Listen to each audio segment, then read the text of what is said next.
I return, will I find faith? Now, in a Christian life, faith is the greatest asset. Jesus said to Peter, Peter, I have prayed for you that your faith may not fail. Mwana nzambe, même na vie na yo ya prier, la première des choses qu'on attaque, c'est la foi. Quelqu'un on cherche en toi.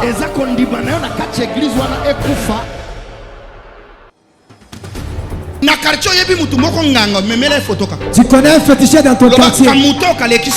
Amène-lui ma photo.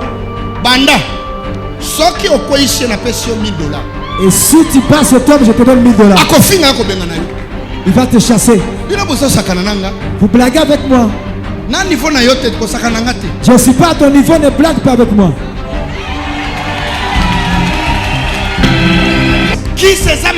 Le fétiche c'est moche. Ça fait reculer un pays. Vous qui cherchez l'argent dans le fétiche,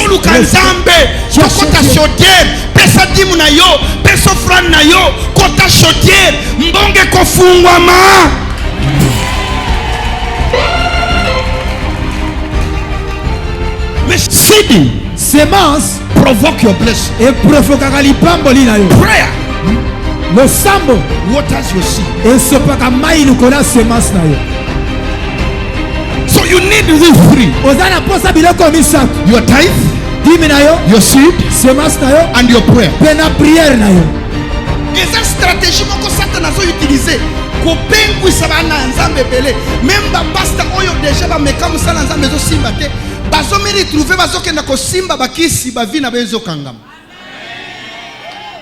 Kombo nanga prophète Baraka Mugisha bana nzambe esika nyoso zali programme na biso eza boy à partir ya mardi 8h30 bana nzambe nyoso bazana ba problème ba mikakatano zoluka délivrance eza école moko guérison na délivrance à partir ya chaque mardi 8h30 ti 17h na bato bazouta misala boya ebele. Mercredi tozana kilt moko ya délivrance pe ezobanda partir ya 13h à 19h.